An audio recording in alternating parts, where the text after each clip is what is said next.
Tore, oh, Tore, oh.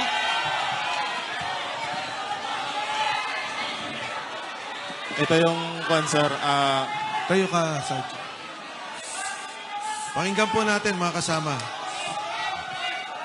Noong time po na lumabas si Tap Orly po, Gutesa, I think September 20. Teka, Sarge, teka. Quiet lang po para malinaw na marinig natin. Sarge, sige. Go ahead. Ito po yung time na yung lumabas na po si Tap Orly Gutesa, September 25, 2025. Inumpisahan na kaming 24. Inumpisahan na po kaming kausapin ni General Torre po para bigyan po ng mga offer po, katulad po nung cellphone po. Ito po yung cellphone na nakuha ko.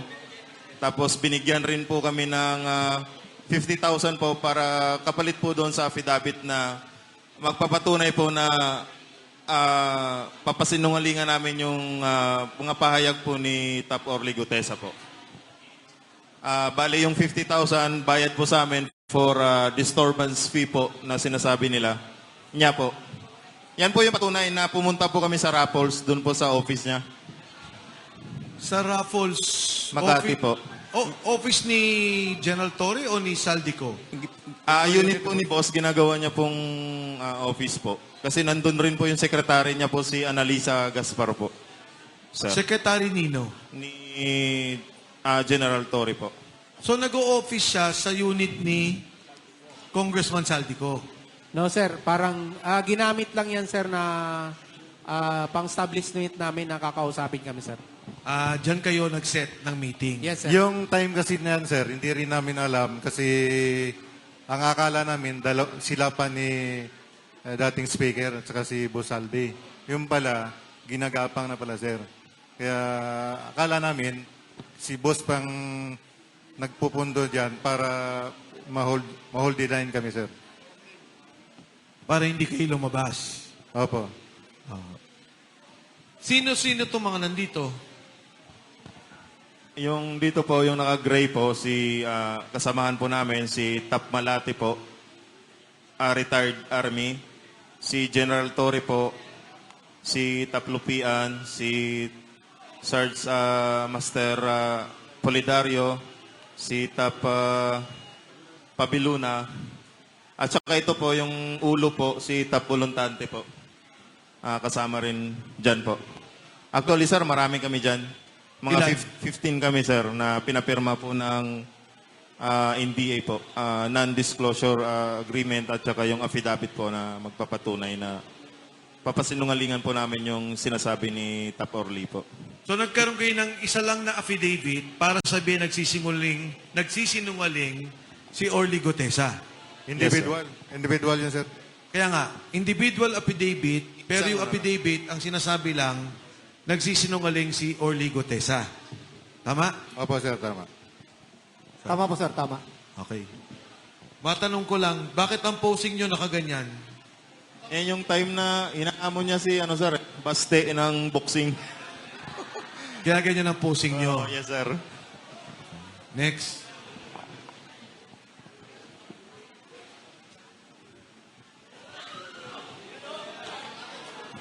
Kami po yan. Nagpa-picture po siya sa akin. So, makatuwid, napapirma naman yung 15. Di ba? Napapirma. Ang ginawa kasi namin nun, sir, nag-usap kami ng labing-lima. Hindi kami pumirma nung time na yan, sir. Ang ginawa nila, sir, by batch na kami. Pero napapirma pa rin kami, sir. Napapirma. Yes, sir. Ano pa ang pinangako sa inyo dyan? Trabaho po. Yun po. Gagawa daw po siya ng security agency. Tapos, yun po. Kapalit po nung mga cellphone at saka yung mga hindi na po kami lalabas. Hindi, mabuti. Katunayan nga, sir, yung ibang tropa nandun sa agency ngayon. Mga 28 mga tropa na nandun ngayon, sir. May 28 kayong kasama nandun sa agency ngayon. Opo, sir. Wala namang pananakot. Yun, kasama. Hindi naman masabing pananakot siguro, sir, kasi parang doon na pinangakuan ng trabaho, saka hindi na magsalita. Ganun, sir. Sarge, go ahead.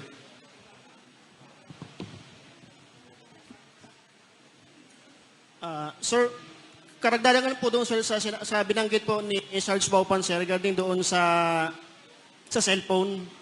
Bali, ang nangyari po niyan sir, nagkaroon po dyan sir ng majority na pilian ng cellphone. Ito po yung isa sir, yung kay Sarge Baupan po sir ay iPhone 16. Ito naman po yung isa sir is Samsung S25 FE.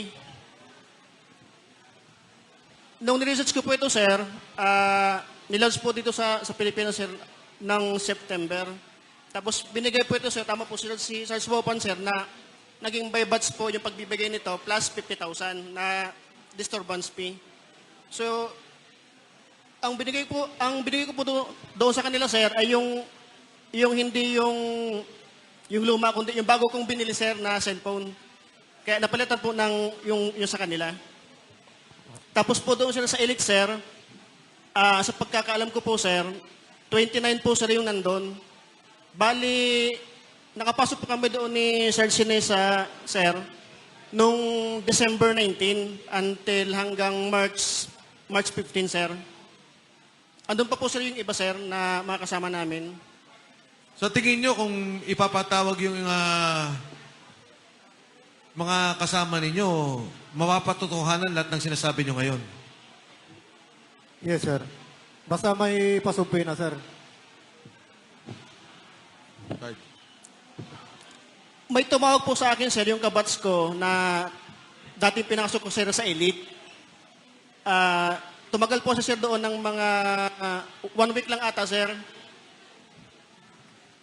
Nung nag-video call po kami, nung nag-video chat, sir, nabanggit niya sa akin, sir, na sabi niya, Meg, yung Elite wala na doon sa dating place dyan, sir, sa may Guadalupe.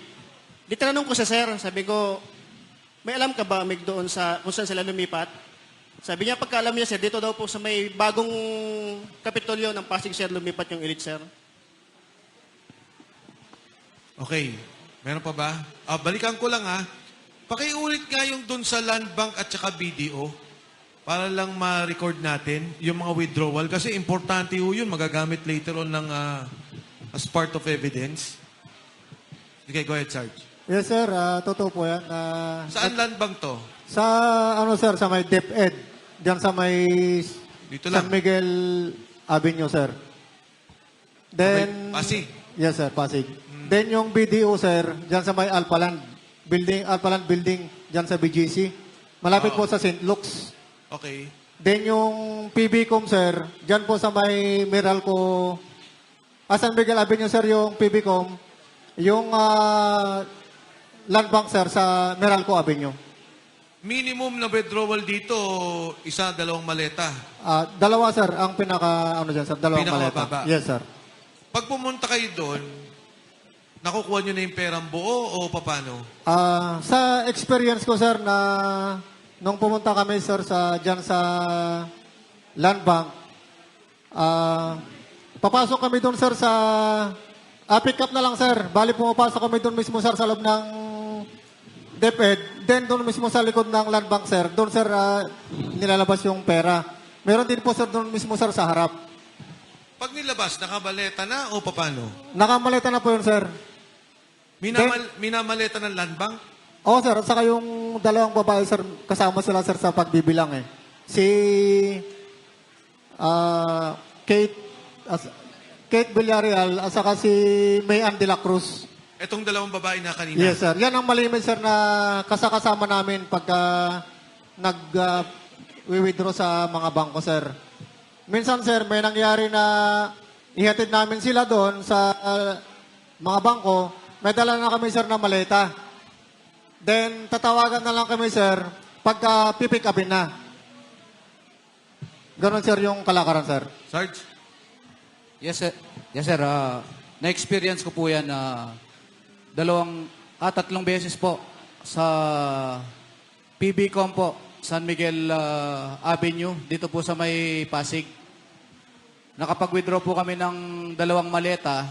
Kasama ko po si Master Sergeant Lupian at saka yung 2 staff ni dating Congressman Saldico, si Kate Villarreal at saka si May Ann de la Cruz. Bali, pumasok po kami doon. Ako yung driver noon. Pumasok sila, 2 empty na maleta na medium. Nag-withdraw po sila doon sa PBCom dito sa San Miguel Avenue. Paglabas po, puno na yung pera. Puno na Yung maleta. Yung maleta ng pera. So ito, dala nyo na yung maleta. Dala namin yung maleta, Sir, empty yun. Yung sinasabi kasi ni Sarge, dumarating kayo, may maleta na rin, kasama na. Tama ba? Pakila, sir. Pag pumunta kayong land bank mo, paglabas ninyo, ay pag-withdraw ninyo, may maleta, o may dala kayong walang laman. May dala kami, sir, na walang laman, sir. Then okay. paglabas, Puno na. dala na namin, sir, yung maleta na may lamang pera. Ang lahat ng loading sa likod ng bangko. O at least may secret Sa likod, entrance. Sir, ng bangko. Kasi hindi pwede dun sa San Miguel Avenue dun sa harapan mismo. Harapan. Okay. Tapos na-experience ko rin sa, sir, sa may land bank, malapit dito sa DepEd mismo ng, Meralco Avenue. Oh, dyan. 2 maleta rin yun, sir. Isang large, medium. Kasama ko rin si May Ann de la Cruz tsaka Kate Villarreal. Yan, na-experience ko na mag-withdraw ng mali-maliit ang pera.